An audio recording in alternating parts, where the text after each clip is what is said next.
Happy Sunday night and welcome to another meeting of the Park Adventures Club. Thank you guys so much for being with us tonight. If you haven't already, please subscribe to this channel. It's called the Park Adventures Club, and I am your host, Rob Whiteside. You know what? It's been a couple of weeks since we've been here, so that's my fault. That's on me. But tonight we are here, and we're going to talk about a lot of things we've missed talking about, and we're going to talk about our big main topic, which is about those Disney price hikes. But first, let's introduce this meeting crew tonight, starting with Shannon. What's going on? Hi, konnichiwa, Rob. Welcome back.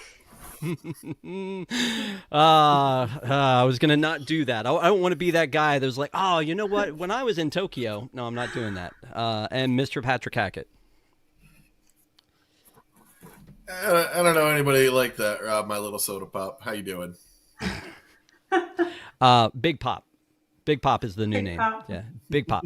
I'm good, man. I'm good. You know what's so funny when you were saying konnichiwa is every time I think about that Skyliner, which I know you love the Skyliner, Shannon, when it's coming down into EPCOT and it says, if you're visiting World Showcase today, don't forget to practice your ni hao and your konnichiwas. I hear that lady's speech in my head all the time now, so... Yeah. Anyway, thank you guys for being with us. Tonight is our Park Adventurers Club. This is our club meeting that we do. We're supposed to do every Sunday night. We've been off for 2 weeks, so we've got a lot of information to talk about. Here's our agenda for the evening. We got the Zootopia previews, the Frozen face replace, I'm calling it. The Savannah Bananas are coming to Disney. Muppets opens summer 2026. The Tiny Tangled Tower at Disneyland. The Grand Floridian Lobby.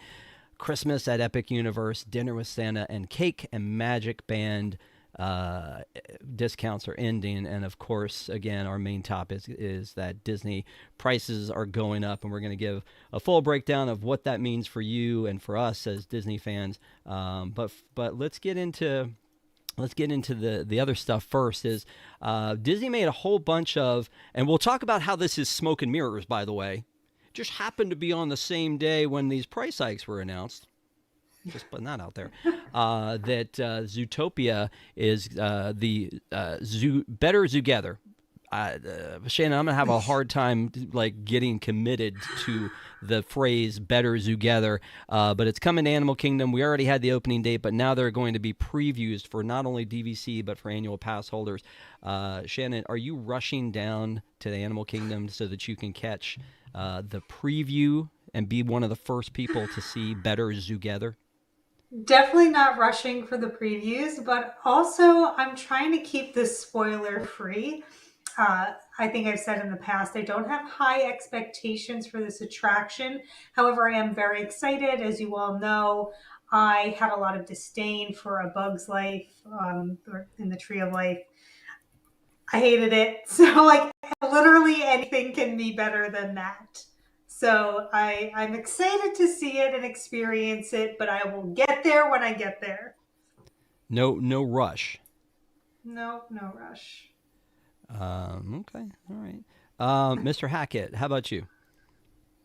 No, I will not be rushing down. You can see why in the later topic of the show. I am so impressed that this is going so quickly. I did not expect this. I did not expect this at all. I expected delays. It looks like it's good to go. Preview is going to start really soon. I'm excited for it. The Bug's Life was fun for me and no one else in my family. So I'm glad to leave it in the past and looking forward to Zootopia. It's not easy. It's not easy. Better Zootopia. Yes. Together. Yeah, so this opens on November 7th, and the previews are Saturday, November 1st through Monday, November 3rd for DVC, and then the previews for annual pass holders are the 5th and 6th, and if you want to get those, you can just you can actually get into that virtual queue from anywhere. You don't have to be in Animal Kingdom to be able to do that. To be able to come see Better Zootopia before any of us get to see it. You'll be able to see it first, and you can then tell all your friends you got to be the first one to see Better Zootopia, because it's really... I am still offering my service to the Walt Disney Company as namer. I will just name things for you, because whoever you have, I am better than at this. I would not have multiple attractions with actors that are highly suspect. I'm looking at you, Monsters Inc. Laugh Floor and Alien Swirling Saucers, and names that are bad. We were talking about it in the Discord. Like, they're just bad at naming things, and I am offering my service. Well, you know what's funny is that all of the names are super long now. I've said that over and over again. Like it's not Disney's Starlight. It's Disney's Starlight Dream the Night Away. And it's not Zootopia, it's Zootopia Better Together. And the Journey of Water inspired by Moana and the Adventureland Treehouse inspired by the Swiss Family Robinson. Like, the namings on these are huge. And that's why people call them things like teacups. Because you don't want to give it the whole name. It's like, yeah, it's kind of crazy. But the other thing they announced about this Better Together, sorry, spoilers, look away, Shannon, is the Clawhauser animatronic, so which cute! He's taking the place of where Hopper was. So he's over where Hopper was, and yeah, yeah, exactly. But he's all decked out in his disco outfit, which is at least a change from the one we saw in Shanghai. But honestly, this guy makes me mad because he's the representation of the fact that there will not be a Zootopia land at Animal Kingdom. Because if they used him here, they're not going to use him somewhere else. I feel like, so I hope it's great. I hope it's not a fear-based attraction like the Tough to Be a Bug was. No. It was tough to be an audience member. That's what it was. It was tough to, yeah. Hello. I hope it's like a rave. I want to go to the Zootopia rave. I mean, it's gonna kind of be that, I guess. I know. Yeah.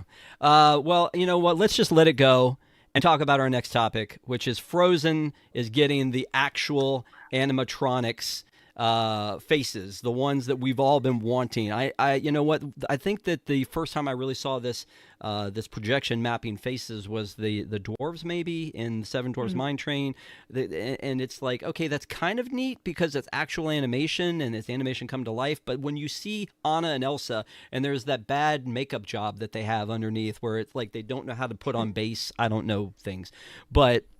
Hong Kong and then Tokyo get their new attractions with the new ones coming to Disneyland Paris, where they're actually faces. It's not just a projection, but they use actual faces on animatronics like they used to do back in the day. Patrick, you have a small child in your household, and I'm sure you've taken her on this Frozen attraction. Does she ask questions about why their faces look so weird? Not at all. Okay. Not in the least. Are you happy they're fixing this? No, I don't care at all. I think that this is money that could be spent with other attractions that don't have a 75-minute wait all the time that could use some TLC. I think this is throwing a bone to fanboys and fangirls and fan everyone else's. And I don't really see it as a huge improvement. This is still going to have the same wait time. I've never been a huge enemy of the projection. I don't think they're that bad. I actually really like it in Seven Dwarfs Mine Train. I really hate it in Runaway Railway, and I feel kind of meh about it on Frozen. But I think this is just throw them a bone because we're raising prices, and you guys like the attractions that are elsewhere better. I almost think they're like patting themselves on the back for fixing this thing. It's like, hey, we actually screwed up when we did it the first time, but love us because we're actually fixing this thing now for you. Before we move on to your thoughts on this, Shannon, we do have a super chat. It's from Jungle Cruiser. It says, these price increases and poor Disney management make me want to change to Universal. I can get a platinum pass at Universal Hollywood and full access for $599. This would save me $1,200. More money for popcorn buckets. You know what? You're not wrong, Jungle Cruiser. And they have some good plastic over there at Universal. And if you like Minions, boy, howdy, you are going to be really needing that $1,200 for popcorn buckets. But yeah, thanks, Jungle Cruiser. Appreciate you as always. Great point. And we'll talk about the prices as we get to the back half of this show. Shannon, though, what are your thoughts here on the Frozen sisters getting the makeover? Yeah, very excited. So we took my niece on this ride, and the on-ride photo of her face is she's absolutely terrified. And I can't help but think it's because of Elsa's messed up face. You know what's weird? I kind of differ from Patrick a little bit, where I feel like it kind of works in Runaway Railway because Mickey and Minnie are so cartoonish anyway that it's like fine. Like I don't even care for Mickey Minnie's Runaway Railway, so it's like it works for some reason in Seven Dwarfs Mine Train, and I don't know if it's because they are also a little more cartoonish and you're in that really dark cave.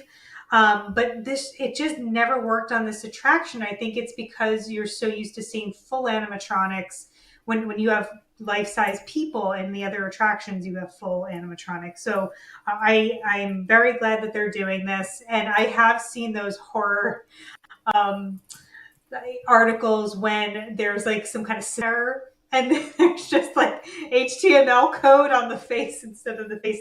Now that would really ruin a child's magic. So No, you're right. 404 error. Yeah, there's more reasons than the projection to like be uncomfortable about the Mickey and Minnie Runaway Railway ones. The way those animatronic faces are, it's very, very odd. But yeah, no, I don't disagree. I'm happy that they're doing this. I am concerned about how long this attraction will come down because, Patrick, as you mentioned, this is a very popular attraction. It's 75 minutes usually wait. It's one that most people put on their must-do list when they go to the park. So it'll be interesting to see how long they need to take this down. The reminder that when they put the three animatronics for the three Caballeros in, they did that overnight. So I would think that they could do that theoretically, but also based on how bad the maintenance is on the Tiana animatronics right now, they must need a new animatronics guy. I don't know. But there's just one person. Yeah, it's just, hey, can we get Daryl down to the down to the bayou to fix that, please? That would be great. All right, so the next thing we're going to talk about, we're talking baseball. We're talking Banana Ball. Savannah Bananas coming to Walt Disney World in 2026. I'm pretty excited about this, or at least I was. I thought it was going to be, Patrick, I don't know if you remember when they used to do Atlanta Braves spring baseball training there. So they would be there the whole time. This sounds like there's only going to be 2 dates and that you have to enter a freaking lottery for the privilege to happen to get the tickets. Yeah, dude. Do you not know the Savannah Bananas, man? Like they sell out and you need to be on that or you're going to be paying huge amounts of the secondary market. In addition to this, they announced 2 new teams, which I think are really awesome. Honoring one of the Traveling Negro League teams, which I think is incredible. I have never made it to a Banana Ball game in person. They're coming back to Hartford, so maybe I will. But this is a really cool thing, and I think Disney World is perfect for them. Honestly, they should have a team in Orlando and add them to the Banana Ball family, the Disney Magic. Oh, wait, that's a cruise ship. No, I mean the mania is nuts. It's bananas, BANANAS. It's crazy. You're welcome. I gotta go. No, I'm on tonight. I'm on. Get ready. Buckle up. Big Pop is ready tonight. Let's go back to Shannon. Are you excited about this at all? I am pumped, and I hope that I am. You know why? Because I've said many times that I am married to someone who is not the biggest fan of Walt Disney World, but is a huge fan of baseball. So it's like, hey, we got the Bananas coming, and we got to go see it. I mean, I know that particular weekend, the Savannah Bananas themselves are not playing, but I think this is kind of like a test run, and I anticipate that there will be demand and popularity. I expect that we'll see more of these games happen in the future. And I like a hot dog and some baseball as well. So being on Disney property and then being able to do something different that, my partner enjoys, that's very exciting for me. Where do you stand on Casey's Corner when it comes to hot dogs? How do you feel about Casey's? Oh, too big. I don't like hot dogs. Okay, all right. Too You big. get the mini ones. And the corn dogs are the best. I love a Casey's corner dog. Yeah. Okay, well, we'll go from talking baseball to talking Muppets. The Muppets are going to be taking over the Rock and Roller Coaster, as we've heard. Shannon, I kind of hate this process that Disney does, where they will announce something, and then to make us happy, they'll announce a little bit later the name of it, and then then a little bit later the area of time it will be appearing, and then a date comes later. So it's almost like every time they announce something, they're doing us a favor, and the favor they've done us here is basically to say this is coming summer 2026. It's the Muppets. We love the Muppets. I still have a problem with the fact that you're going to put the Muppets on an attraction that little kids can't ride. That's to me a little bit of a thing, but there's going to be a scooter animatronic, and one of the things they're touting here is it's going to be the world's first scooter animatronic. That's a lot of stuff they're bragging about here. Are you excited about any of that, Shannon? Why Scooter? Like, no offense, but Scooter is not my favorite Muppet. I mean, I don't get as upset about the fact that they're piecemealing information. At the end of the day, this is, for all intents and purposes, an overlay. So for me, this is one of those situations where I'll just wait and see. When it opens, and I'll be there. I have feelings about it. I will miss Aerosmith, but I do love Muppets, and I am excited for this. But you couldn't have given us a better animatronic than Scooter. Well, I mean, there's going to be penguins too, which, by the way, they already had penguins over at Muppet Vision, so maybe they're just taking those, putting them here, adding a scooter, and we're done. Patrick, one of the things that I mean, this was actually one press release from Disney where they talked about the Zootopia and the Muppets and the Frozen and added it all together to say, hey, new animatronics coming. Like, it was all one thing. I mean, I feel like it's three separate stories, but it was all one thing to distract us from our main topic tonight, which is the prices thing. It didn't work. But I'm going to ask you, are you excited about this? Are you sad because you can't take your daughter on it until she's, 48 inches tall? She's close. She's not far off. I don't know. That's an intense coaster. It's not, like, it's probably one of the more intense ones at Walt Disney World, I would say. So I think the real problem here is nepotism. Scooter's uncle, he owns the building. And so he's getting an animatronic when other more famous Muppets are not. I cannot believe that. I'm worried about what they're paying the penguins. I heard they took the job for the halibut. But seriously, folks, I'm incredibly excited for this. I'm going to be there now in 2026. So I'm hoping this is not summer. Fall has started at this point in time, so it should be open, and I should be able to ride it. I want nothing more than to have more Muppets in the park. I still hold out hope that they dump that corny villain show and put the Muppet Vision back over there. Have you seen the villain show, though? I've seen videos. I've seen enough. No, you haven't been there, though. No, I haven't been there. I wouldn't go if I was there, to be honest. It's not that bad. Have you seen it, Shannon? Yeah, in person. Yeah. My kids actually liked it, and liked it more than the Mermaid show. So I'm just saying, Patrick, give it a chance. Maybe you just need to make sure that Captain Hook wins, because that's what happened in the show that we went to. Is Captain Hook won? I don't want any of them to win. They're murderers, Rob. They shouldn't get to win. It's just unfairly ever after is really what it is. No, it's not. Oh my god. Let's hold on a second, because guess what? Jungle Cruise, we're back at it with Disneyland. Had the Savannah Bananas at the park. They also had banana-themed food. We are really missing out if we don't get banana-themed food when they bring this, or coconuts. I don't know. I mean, definitely themed food. Disney coconuts. Usually doesn't miss an opportunity to sell us themed food. Cupcakes. But yeah. But good reminder, Jungle Cruiser, appreciate you as always. Thank you so much for the super chat.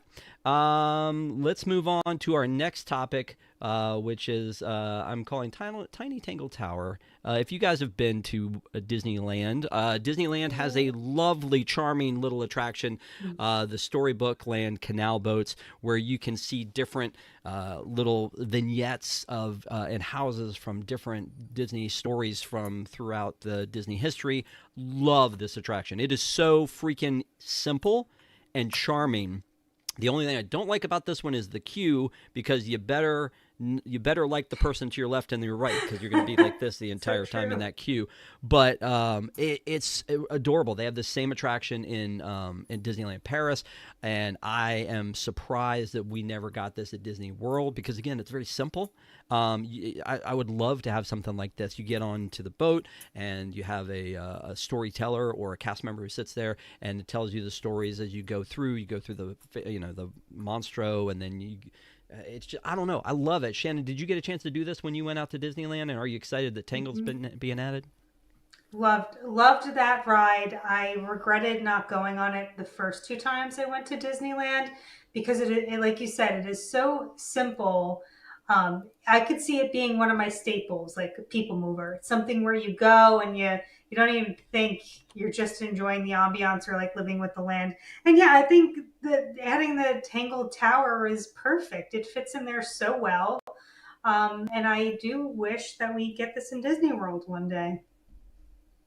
Yeah, I mean, it's again, it's a lot of fun to get on this. And here's the other thing I love about it, and Patrick, you can appreciate this, I hope, is that they usually don't replace stuff.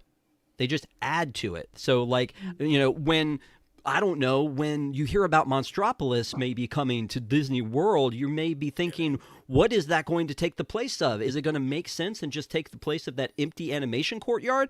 Or are they going to break our hearts and take Muppet Vision? That kind of thing. Here, it's just a surprise and delight. It's just an add-on extra. So I don't know. Did you get a chance to ride it when you went? I rode in Disneyland Paris. I did not get onto it in Disneyland. My Disneyland trip was incredibly short, and I cannot wait to get back. Having this or something like this of Walt would be huge. We have lost so much kinetic energy in the parks. It just doesn't feel as alive as it used to. Swan boats, Mike Fink keel boats, all the things that have moved around and created atmosphere that made Walt Disney World and Disneyland, makes these places special, make them feel alive. They're just slowly going away for these grayed out buildings and attractions you can't see until you're inside them. So I'm really hopeful that something like this could one day come to Walt Disney World. It would be incredible. It's a great little relaxing attraction. We need more of that. Yeah. No, I agree. I can't say enough good things about this attraction. The little lighthouse that sits at the front that is, used to be a ticket booth, and, pieces. This all just feels like old school, charming Disneyland. And so this is one of the things that I love to do when I go there. My wife loved it so much when we tried to get on it a second time, the very first time we went to Disneyland, and I got her on it at night, and she was like, well, no, it has to be during the day so I can see this. However, this one, there's a feature with this one, with the Tangled one, where it's one song during the day, and then you hear a different song at night when the lanterns are supposed to be there. So, I love that they've gone, and somebody actually put some real thought into this, and it's the kind of thing that, like, that Disney magic that we love. So we'll move on from that, because here comes Santa Claus, just for $200 a pop. The Santa Claus. I know, right? You're welcome. You're welcome. Dinner with Santa Claus at the Cake Bake Shop is coming to the Disney Boardwalk. Now, there's so many things I have to say about this, so many, but I'm going to hold my thoughts and start with Patrick, because he looks very either excited to talk about this or he's really upset about me in general. No, not you. I love you. The Cake Bake Shop is one of the worst things that's ever happened to Walt Disney World. That's a fact. It is the most overpriced, ridiculous place in a place full of overpriced, ridiculous places. And to do this, when you can meet Santa for free at walk around the border. Just go around the corner. EPCOT's right there. You can go meet Santa for free. Why am I paying you money? What is wrong with you? who makes these prices? What kind of jabroni is sitting there? Like, you know what kids need? A $200 meet and greet with Santa on a place that's continually upgrading their prices. Like, I am furious at this place, and I cannot wait until it's replaced by something else because it's not going to do business there. It's not a tough reservation to get, and it's going to be gone soon, and I will be thankful. I'm picturing, all right, just hang with me for a second. I'm picturing, say, maybe like a sports bar themed around, I don't know, Wow. one of your brands that you Oh, already you know have. what would be a great And like with idea is if you TVs had everywhere. like a microbrewery. A microbrewery would Yeah, that would be great. I'm gonna So fist yeah, fight the so boardwalk. so the thing about the cake bake shop is, and Shannon remembers this very well, is that when they first announced the cake bake shop and they put the menu, I don't know why they did this. They put the menu with prices out on the boardwalk before the thing was even open. And by the way, it took 900 years to open the thing. And when they finally did, they had the cake bake prices out there. And I feel like Shannon's hot button was the oat milk, maybe, if I'm remembering that It's correctly. like something ridiculous, yeah. But they had a charcuterie board that was like $79 that they just took off the menu, didn't even fix. And the rest of them, they just like lowered the price just a bit, you know. And I think that maybe they put it out there as like a temperature gauge for that. But Patrick, you said, you know, a kid doesn't want a $200 or need a $200 dinner to meet Santa. Well, you're right, because it's actually only $150 for children, because what a bargain. And I think that's because the kid can't drink the champagne that's included with the package. There's champagne included with the package. And also, yeah, you can go around the corner and meet not one, but like 10, Multiple. 11 Santa Claus representations because of the Festival of the Holidays, but not dressed like this fella. Look at that swag. I don't want to see anyone dressed like that. That drip. Look at the drip. On the white party at my cruise that had an upside down pineapple on his door. What is this? Oh my god. Oh my God, yeah. And folks, I'm sorry. Here's the simple fact is, this is not for me. Like, this may be a thing that somebody out there, and for some reason I think Stephanie, love you Stephanie, but I'm thinking maybe Stephanie might be taking her fam to this thing, which is great. There's no shame. It's not shame towards the people who would go to this. No, I would go to this. Well, except for Patrick shaming you, but that's between you and Patrick. But I would say that when I'm looking at this, I'm really more like, what are you doing? But they'll probably sell out. It's not the entire month. It's only 4 dates. It's November 18th, 25th, 2nd, and 9th of December. And it says dinner with Santa, but you don't get dinner with Santa. Like, I picture like a captain's table where you're sitting like almost like at the table with Santa, and he's like chowing down on, let's see, what are they Reindeer eating? sausage. Roasted leek pasta. You and Santa are sharing some roasted leek pasta and having a good time and all that kind of stuff. So it's $200, and I'm gonna let Shannon go off on this one in a second. Or maybe she's gonna love it. I don't know. Maybe she's already made her reservations. But it's a 3-course holiday dinner, which includes a drink that includes things like a gingerbread martini, Gwendolyn's famous Cosmopolitan. Again, it's Santa. It's Santa. Like, it includes the 3-course holiday dinner, which is a drink and hors d'oeuvres, an entree, and a dessert. It has a family photo with Santa, and then a sweet gift to take home. Now, the sweet gift to take home is a cookie that you make out of the pieces they've given you, and then you give it back to Santa when he comes to visit you. What a scam Santa's got going here is he's going to charge you, he's going to give you this gift that you're going to give back to him. Like, that's the plan. I don't know. Again, I'm probably being too salty about this one. Shannon, tell me why I'm wrong here. I'm just not shocked at all by this event, because where they continue to have the audacity to do things like this when there have been so many failed third-party businesses on the boardwalk. Do you remember Ample Hills? Do you remember Cuisina? Yeah. Oh, yeah. Actually, I mean, Big River, was that what it was called, Patrick? Big River Brew? Yeah. That was the only one that really hung on. And I think because they just sold basic burgers and and beers that appealed to the business convention demand. But I think they're shooting themselves in the foot, and you know, hope I'm wrong, but this is just obscene. Yeah. No. Okay. Well, again, like I said, this is maybe just it's not for us. It's the problem. I don't know. It's for somebody. I'm sure, Who or they wouldn't be doing it. for? Um. What? Who is it for? I don't know. What I do love is when they break down everything, they break it down into two parts for the photo. One is you get to take a picture with Santa. The second is you'll get a free digital download of it. Oh, That's thank you. that's one thing. That shouldn't be two things. That's one thing. If I'm taking a picture, it should be a given that I'm getting it. When I told this to my wife, she's like, "Wait, they don't even like print it and give it to you? Did you just email you a picture like file?" And I was like, "What do you want for $200? I mean, a person." More. So, yeah.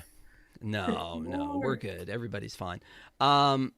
So I did want to talk about this for a little bit, is switching over to, still speaking of Christmas, but switching over to Universal. Universal has announced, and we thought this would probably happen, the Celestial Park and the Wizarding World will get a holiday overlay. They'll get Christmas decorations, which I mean, it feels like we missed out not getting Halloween decorations, but also it's a new park. Maybe that's the reason for that.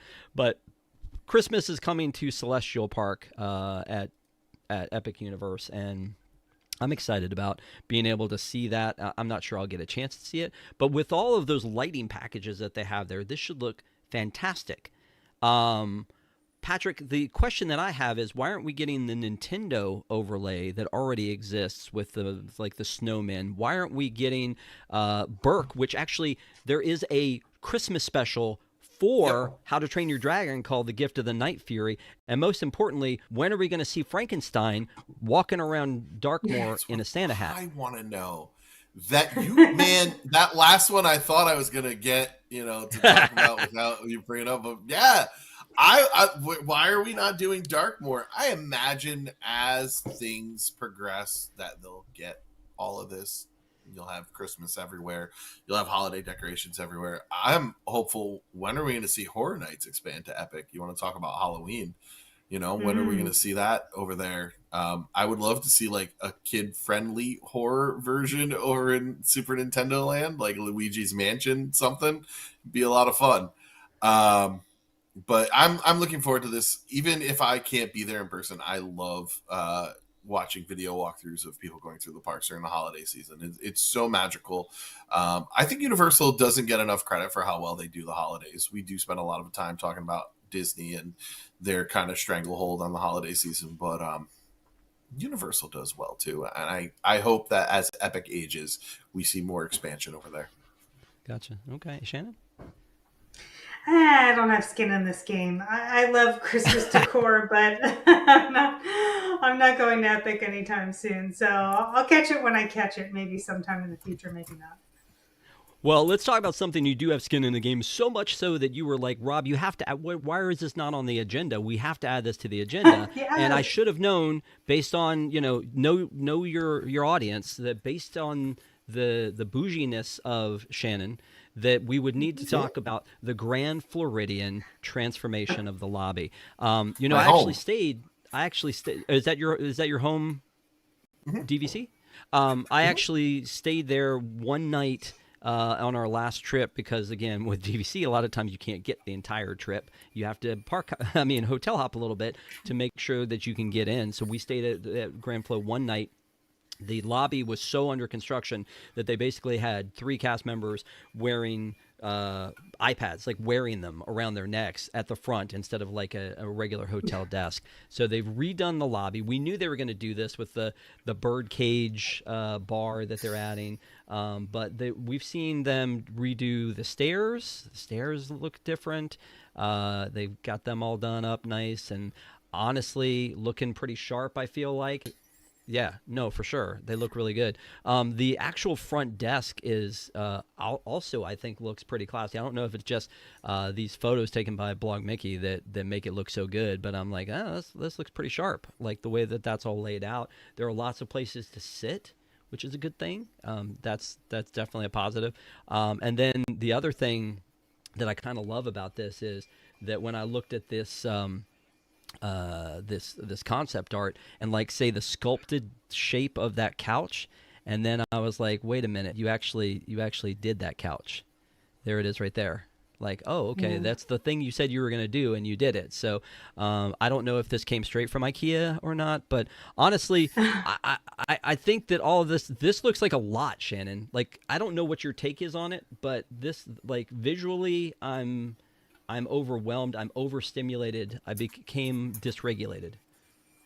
I wanted to talk about this so badly because I feel like it's been polarizing opinions from the start. When they first announced that they were redoing the lobby, there were a lot of people who were upset about it and felt that they were going to ruin it. And I think even after these images have surfaced, people are still upset about it. But I, for one, love it. And I think they pulled it off really well. And I can't really put my finger on exactly why, but this says to me high end Floridian resort. Believe it or not, I do travel other places. I've been to other areas of Florida, higher end hotels. And I feel the carpet and a lot of the palm imagery, they nailed it. And I think it ties in so well. That lobby bar is going to be incredible. And I love a lobby bar and I love people watching. And I just think that's going to be prime. The colors of that carpet just pops with the rest of the white throughout the lobby. Hats off to them. And some of the furniture is okay, but I noticed that some of the chairs had like a bird design. And if you've seen Rob in other images, they've started doing this beautiful bird and floral wallpaper. I too once stayed one night at the Grand Floridian in the main building. And yeah, look at that. I just think this almost looks like it matches the price point at this stage of the game. Like it really was that hotel really was a little worse for wear, and I think they're making up for it finally. Patrick, same take or hot take? An in between take. I love the stairs. I love the lobby look. I like the new check-in area. I do kind of miss the white that was there. Wallpaper is fantastic. I do not like the carpet. I think the carpet is a little too gaudy. Yeah, I think it's a little too much. I would like it to be a little more understated. I don't travel in the same circles that y'all do that I'm going to stay at high-end hotels. So if you're telling me that's there, I'm just going to take your word for it.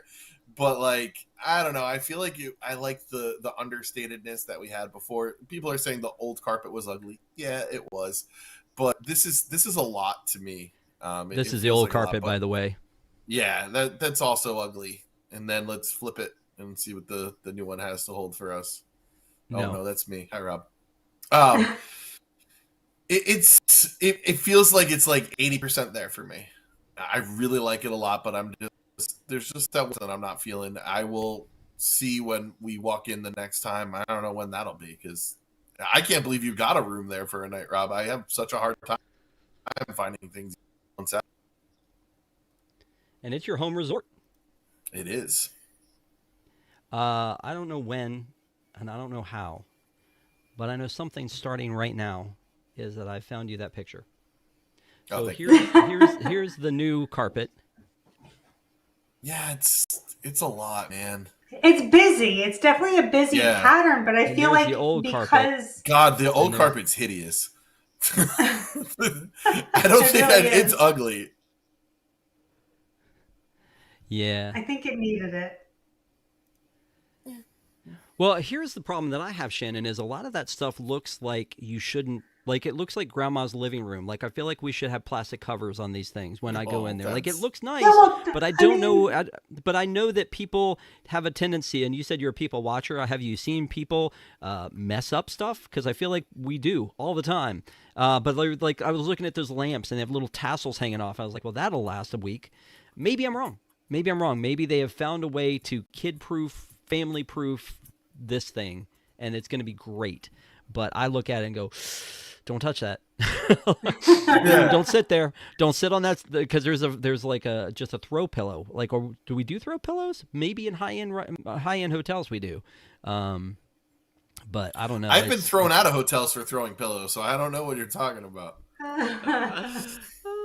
It's gonna be fun. I don't know. I'm kind of with you, Shannon. Is that like I feel like this is a nice refresh in the areas that we've seen, and it could have just been that photography, but the areas we've seen, the front being redone, and those places are open now. This inside in the middle place is not going to open until they open up this bar. But the unfortunate part for them, as far as construction goes, is because of the way the Grand Floridian is set up, you can't hide what you're doing in there. People will come. Every blogger in town probably sends a reporter there every day, take a new picture of the Grand Floridian lobby because you can just go to the second floor and see everything that's happening. What was funny is when I was looking at this and when they were building that bar, they only pulled up the floor, and then under the floor was dirt, and then they put pipes. And I'm thinking to myself, the way that like houses are built here with a crawl space, or the way they were built up north where I used to live and with basements, I think of the fact that like, wait a minute, you could go 2 inches into the floor of the Grand Floridian and hit dirt like that. That blows my mind. I don't know why, but I know that water table and sea level and yada yada yada and all that kind of stuff. Swamp, when you build on swamp. But we'll follow this story, and Shannon, when it comes back online, you can give us your full review of what it all looks like and how you like a good bar and good people watching. I hope it all works out for you. So I think we've covered everything we needed to cover, except for the fact that magic bands, they're no longer. So, folks, I don't know if you knew this or not, but there was a time where Disney got rid of everything. They made us pay for parking. They got rid of free magic bands. They got rid of deliver stuff to your hotel room from the parks. They got rid of Magical Express. They got rid of soaps that you could take with you and that weren't chained to the wall. And so now they did give you a discount on magic bands. They gave you a $10 discount, which if you were an annual pass holder, you would get a $10 discount. Or if you were staying at a hotel, you would get 10%. No, $10. It was $10. $10 discount. But depending on the magic band, your AP might have actually saved you more money than they were throwing you here. And so they've gotten rid of that. Patrick, why?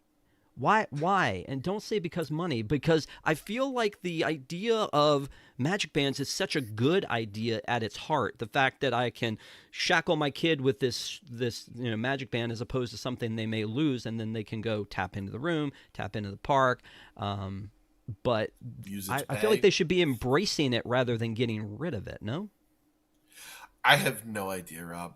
I don't know what the plan is behind this or why they're doing it. Honestly, we're going to get to another section where I don't know what they're doing, to be quite frank. But like this is just, what's the opposite of a hat on a hat? You know the expression when you're just going too far with the joke or describing something as a hat on a hat?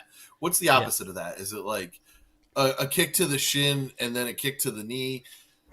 I don't know. I'm not going to get another magic band probably ever again because I started only getting them with the free ones, and then I was like, maybe every now and then I'll get one with the discount from the room, and now I'm just like, I don't need a magic band. I'll use the ones I have. Yeah. Shannon, thoughts?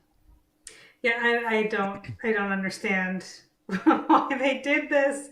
It's so silly. I would think that would actually entice people to buy them more, but now I just feel like people would pass once they see the prices. I don't know. Maybe they just weren't getting enough sales at all, so we figured, we'll pull a discount. I don't know. Well, when I was in Tokyo, no, I'm just kidding. I honestly, when I've been out at Disneyland, I've wanted them to integrate it more. Like because of us being more East Coast folks, going to Disney World more, I've gotten used to the fact that I put the band on and I could walk out of the hotel room and that will let me back through the guard gate if I'm driving away. It will let me into the parks. It will let me use Lightning Lane. It'll let me buy things. If I don't have my wallet with me, it can be everything, and that's what it was intended to do originally. And so I would think that they would want to encourage you to do more with the magic band. But like in Disneyland, currently, I feel like, and it may have changed since I was there, you can't get into your hotel room with it. You still have to use the key to the world card. So now I have my band and the key. You can get into the park with it, but most people don't. Most people use their phone to get into the park instead of using that. And again, my phone already is working overtime as it is. So to use it as the only way to get in and out of the parks may be a bad thing for me. And I don't think you can charge with it there either. So I think it's just basically used to get in and out of the park or to use your lightning lanes out there, and that's it. So I would love to see them retool this a little bit, get back into it. I think the Magic Band Plus, for most of us, made it too expensive to get new ones. Because it used to be, it was like, okay, $29 and I'll get a new one, or $19.99 for the plain ones, and then it's like $54.95 for a new one. No, that's too much. I do love the Magic Band Plus features. I like being able to wear it and like you come out of the Haunted Mansion and it's like beating with the red heart. Like that's cool to me. Is it worth $55? Probably not. But I mean, it just doesn't make sense that they would gut this. And if it's to save money so that we don't have to pay more, that's great. But guess what, folks? It's our main event. That even though they have saved so much money by not giving us $10 off our Magic Bands, the prices of everything have gone up. And honestly, I saw those announcements come through my feed first about the Clawhauser and the DVC previews and the Anna and Elsa being replaced and the Muppets. I was like, wow, what caused Disney to make all these announcements today? There's not a D23, there's not a shareholders call, there's none of that stuff. And then I saw my feed blow up on the fact that all the prices were going up. Way to go, Disney. That's the Disney PR team in full effect, is like, hey, we're going to raise prices today. Oh, crap. What can we tell people that they will like to hear?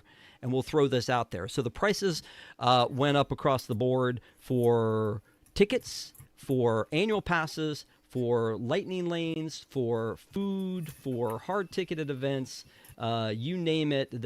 Parking, they raised the prices on them. So, courtesy of Scott Guston on X, here's a breakdown of the Disneyland resort ticket prices, the Magic Key prices, the Disneyland parking, and the lightning lanes for pre-arrival, and how much they've all gone up. And so if you're taking your car, or in Patrick's case, his motorcycle, and parking at Disneyland, it's an extra $5. The thing that gets me on this one, and this we'll talk about Disney World in a second, but in Disneyland, is that I dropped my Magic Key, which... because I was like, I can't spend that much money right now. And they're like, oh, you don't think you can spend that much money? We're going to add $150 to that one. Gosh. $150 to that one. And then like tier 6 on Disneyland tickets, $224 to get in on tier 6. $224. That's just the base ticket for a tier 6. Now, but don't you think... well, you could go a tier 0 is only $104, but I mean, we kind of stay on a tier 6.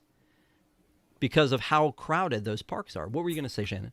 Well, that's what I'm saying. Like, I almost understand why they would have such an egregious price increase of $150 and $100, because that park is way too crowded, and you can't make it too easy it's a locals park at the end of the day. And I think when you do some dramatic increases like that, you're going to have a lot of local people who are saying, I can't justify this price anymore, and they don't buy it.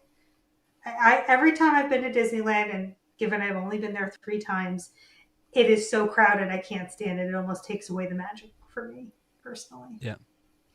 No, I agree. When it comes to Disney World, prices are annual pass prices have risen $2 to $80 depending on the pass type that you have. So $2 to 20. Did I say 2? I meant 20. Yes, $20 to $80. $2 would be nothing. We could handle that. So the prices have gone up, and a Incredipass, which is the only one if you're out of state that you can buy unless you're DVC. The Incredipass is $16.29 plus tax. Good golly. I mean, again, that's not the $18.99 or whatever that they're paying out at Disneyland, but that's not cheap. Before we go on, we do have another super chat here, so let us get in the appropriate mood for Jungle Cruiser, love this comment. Jungle Cruiser says, it's the Disney punch and tickle. Punch and tickle. I love it. Thanks, Jungle Cruiser. Appreciate you. Appreciate the super chat. But yeah, I mean, and so prices have gone up across the board for all of this stuff. And, you know, they didn't increase the price of the Premier Pass at Disney World, but they increased it at Disneyland. So I think at Disneyland, you're paying up to like $4.99 now for the Premier Pass. But at Disney World, it's still, you know, Magic Kingdom on a hot day, it's still $4.49 a person on top of that. So, I Patrick, forgot you that nod even your head back in. existed. Actually, let's go to Shannon first, because Shannon, I know that there's one thing in particular that is stuck in your craw about this. Lightning lanes? Yeah. I wanted to talk about lightning lanes specifically because I did a little research before tonight, and that research was me reflecting on when I was a season pass holder at Six Flags Great Adventure, only the finest of establishments here in New Jersey. And Rip King to today's yeah, no more King to Ka. Today's online, the price is $45 per person for just like a 1-day ticket.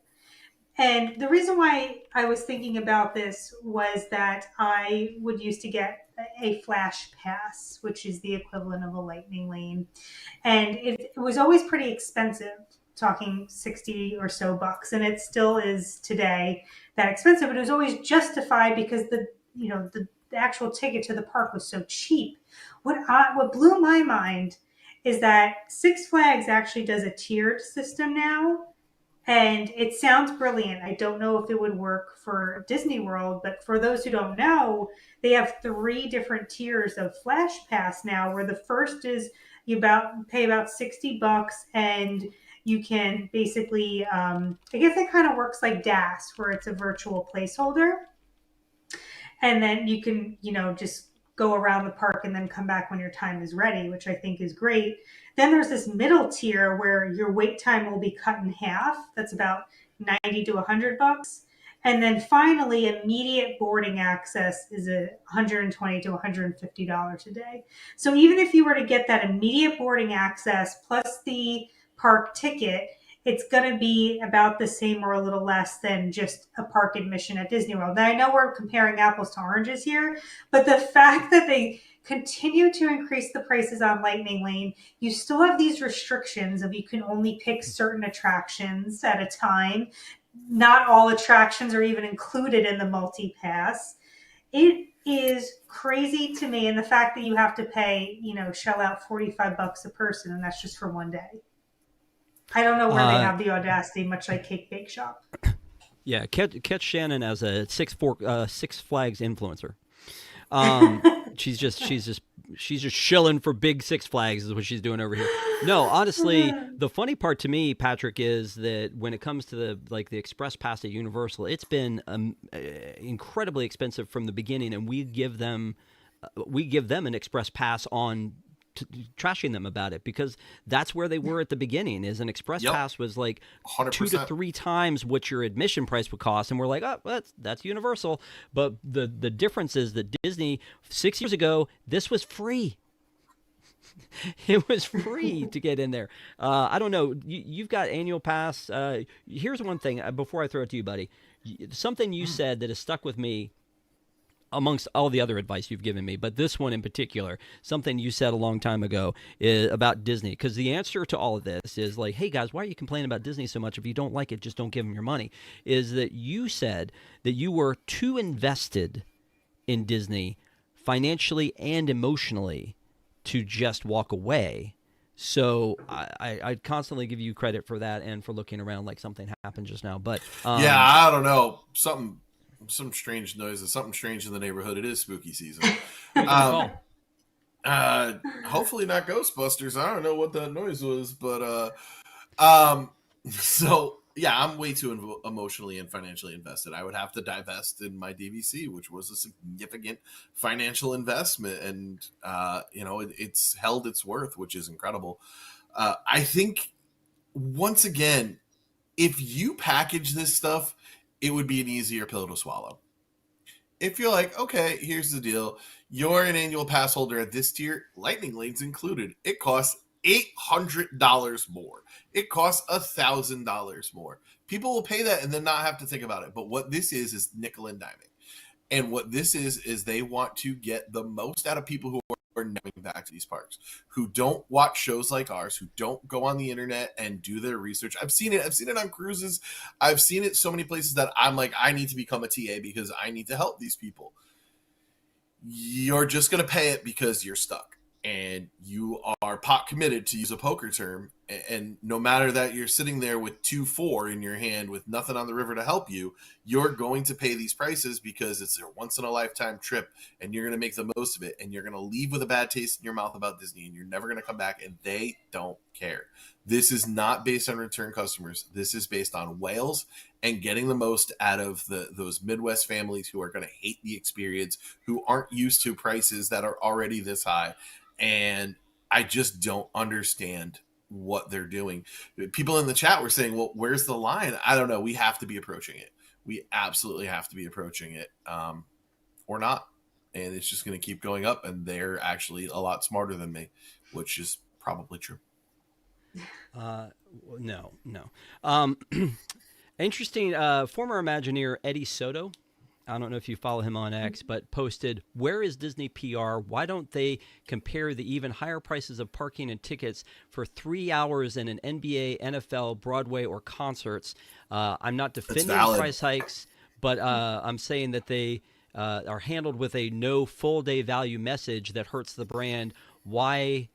Show me why it's still worth it, and not what the increase is. So and not what the money is needed for. So apparently they were saying that they raised the prices. I think this was Fox News, said they raised the prices to make up for some, it's like paying cast members or something like that they were doing. He said the home team never loses at Disneyland. The parks are full and they're bundled experiences with fireworks, parades, etc. So anyway, I think that's a point I've tried to make before, is that when people like flame me for going to Disney all the time and they talk about the high prices, I've always kind of like clapped back and said, I love NFL, but I've gone to a game where it's, they're $300 a ticket, and that's just to reserve a place to put your butt for 3 hours. That's it. Like everything else is going to be, expensive, and it's worth it. If you're a football fan, you pay it. That's what we are with Disney fans. But the pricing increases over and over and over again. It gets hard to defend and it gets hard to justify. Because a lot of times you just go, it's a higher value when I go to Disney because of the quality, because of et cetera, and sometimes that's not true anymore, especially when they take away a lot of the things that made it magical. So I don't know. Again, I think that's an interesting take on it, that it's like, yeah, it's still a value. And like I said about the Express Pass at Universal, it's still cheaper because the Express Pass at Universal doesn't, I don't know. You pay the lower tier, and it's going to just let you go onto each attraction once. You pay the higher tier, and you can go onto the attraction multiple times. But also, some of those don't have lines, and I don't know. It's a thing. So the ticket. You also get it staying at their deluxe resorts, which you get diddly and squat at a Disney deluxe resort. I think that's a thing they could do. Absolutely, because you were talking about like give us a bundle, give us some kind of a package. That's a thing they could do. Max Pass. If you guys remember Max Pass at all, Max Pass was like the paid version of the Fast Pass package that we had in the My Disney Experience app, but out at Disneyland, was included in the highest tier of AP out there. But now that they've reconfigured anything, what they do give you is 20% off if you're going to buy it during the day, which is at least better than what we get at Disney World. But it's still just 20% off of the fact that you're paying to wait in line, not to have to wait in line. So it's certainly pay to play when it comes to this. So Shannon, a price for a ticket, like when you're talking to people who know that you're a Disney adult, and maybe you keep that to yourself other than on this show, when they find out and they see something like this in the news that says that a ticket to Disney World might cost you $209. How do you respond to that? Or do you go, yeah, it sucks, I'm never going again? I respond to them saying back in around 2019, Sam's Club was offering a really nice discount on Disney annual passes. I wasn't even a member of Sam's Club, but I recall that if I get the membership Sam's Club, the discount was worth it. Like even the additional that I was paying to get the Sam's Club membership was worth it to get this discount that they were offering on an annual pass. And Disney has suckered me in with the discounted annual pass renewal rates. And so every year I just, renew because I'm getting a discount. And girl math, I always make it work to make it worth my while. So my response is my AP that I keep renewing and I've been suckered into for 6 years. Well, I call it theme park math just to be kind to the genders. I call it theme park math, and I think it's the same thing. It's like I think I've said this before. I did this when we were going to Busch Gardens. I bought the top tier pass and was able to get my wife in on a companion pass, and I'm like, we're making money. I'd be a fool not to buy an annual pass to this place. So yeah, you do have to factor in you're getting discounts, et cetera, et cetera. But when it's $209, and again that's the highest it can go, but it's $200, and it's Magic Kingdom. When it's $209 for a ticket, that's not including Lightning Lane, single pass, Lightning Lane, multi-pass, food, anything else. It's $209 times 4, a family of 4. It starts to get really nuts. But that's not it. That's not all. Those aren't the only places they increased the price. No.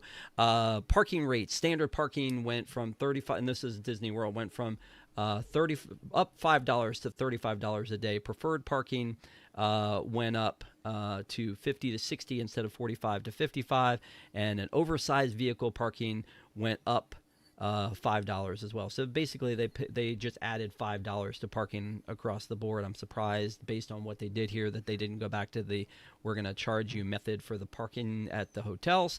But then there was one fireworks cruise went up $50 to $4.99 from $4.49. Savi's went up. A hand-built lightsaber is now $275. It was $199 when they started this, and it's $275. Droid Depot is $129. They were $99 when they started. While some of these like behind the scenes tour, still a value, by the way. The behind the scenes tour. We didn't talk about the glittering greenhouses one, but $39 to $49 for the behind the scenes tour is the cheapest tour that you can get anywhere on Disney property, and maybe anywhere. $39 to $49 where it was, where it was $39 to $45 before, so it went up like $4 if you do that. But yeah, anything else that I missed on this, Patrick? Anything else about the pricing, or you just feel like Disney is just? Do you just feel like you've been through it? I do feel like I've been through it. I feel like I've been through it. And I feel like I'm being punished for being a Disney fan. Universal has Epic and all this wonderful stuff, and they're not kicking their supporters in the junk and laughing at them while they do it. They've taken Muppets. They've taken anything that's any sort of kinetic energy from around the park, and it's just, I don't know, man. It's a sad time to be a Disney fan. I'm hoping that when some of these new attractions and new lands start to open up, we realize that maybe the price increases were worth something, but they're just going to go up again. We know what's going to happen. I think what Shannon did is actually brilliant, is keeping that discount and just rolling with it. As long as you can make that vacation work, I think that's perfectly acceptable. And I just can't wait for the next round of increases. I think it's justified. I really do. One more question for you on this one, Shannon. Why do you think they do this all at once? Because then we'll just get over it in a month's time and forget about it, rather than because we sensationalize every price increase. And I'm going to be the first person to say, like, I hate that this is news, because prices are always going to increase until the end of time. So it's really not news. This is the way the world works. However, this is a very sensitive fandom, and so Disney's like, hey, we're raising the 50 cents on pretzels. Let's just do that at the same time that we're increasing the ticket prices by, $100 or whatever. So, rip the Band-Aid off, as you say. Yeah, I guess that's going to be it. One last note to this is the California grill prices are an increase is coming November 2025. So as I've said just now, it all happens at once. Well, hold on. There's more coming. And this is on top of the fact they're raising their prices at a time when they've closed Muppets, and Mama Melrose and Pizza Rizzo and almost all of Dino Land and all of the Rivers of America. And so we're getting lesser of an experience for more money, not discounted. I feel like when Epcot was in shambles and when DCA was in shambles, they should have been giving discounts on those things, and they didn't. And now in this case, it's not only not discounts, it's just super, super expensive. Well, let's put this into perspective. You can meet Santa Claus for $200, so what's worse? That's exciting. Let's meet Santa for $200. I'm down. No. Okay, so before we, I do want to move on to final thoughts and wrap this up, but I do want to say we have another super chat.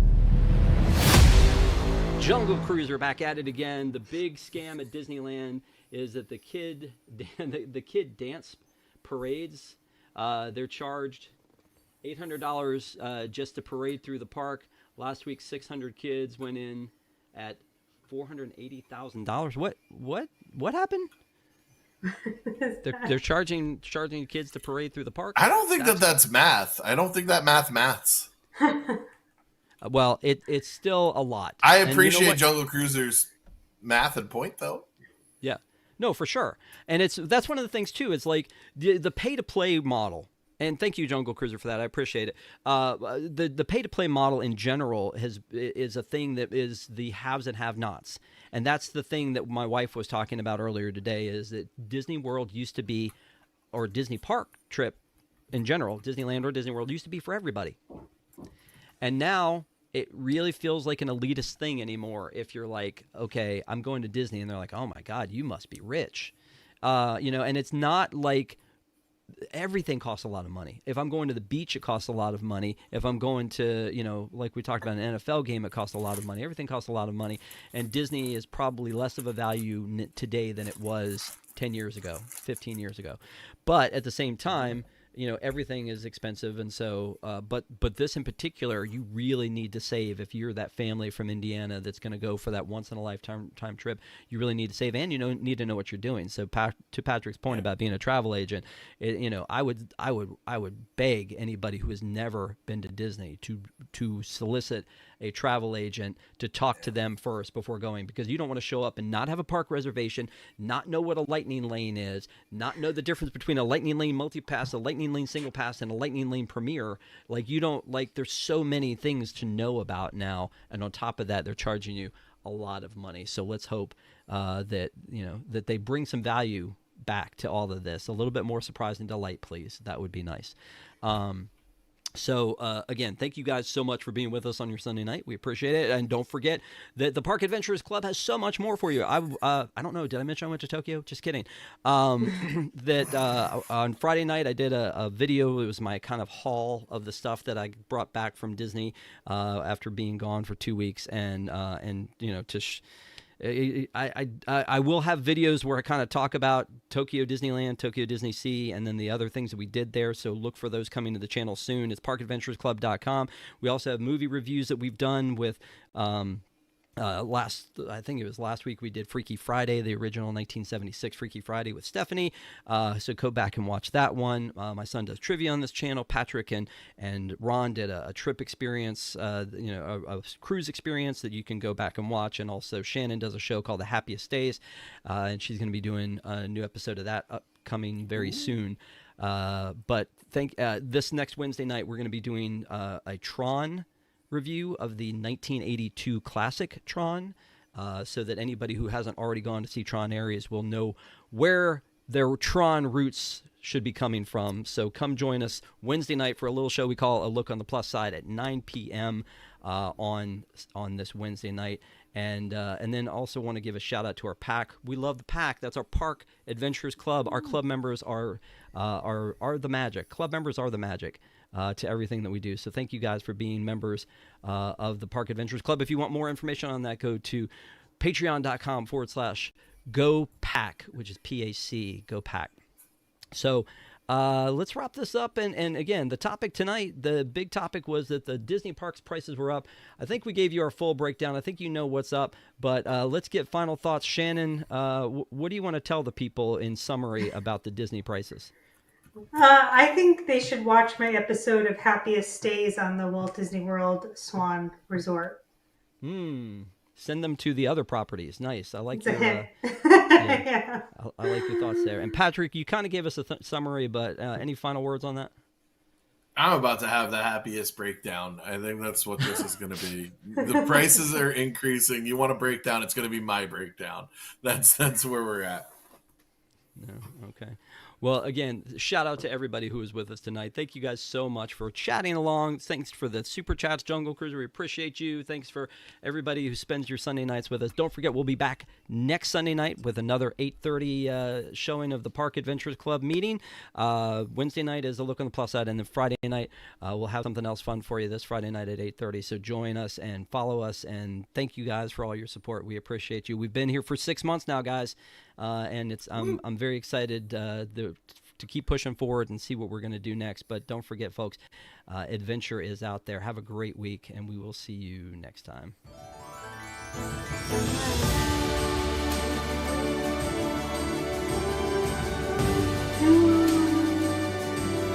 I still don't got it. You can't sing along.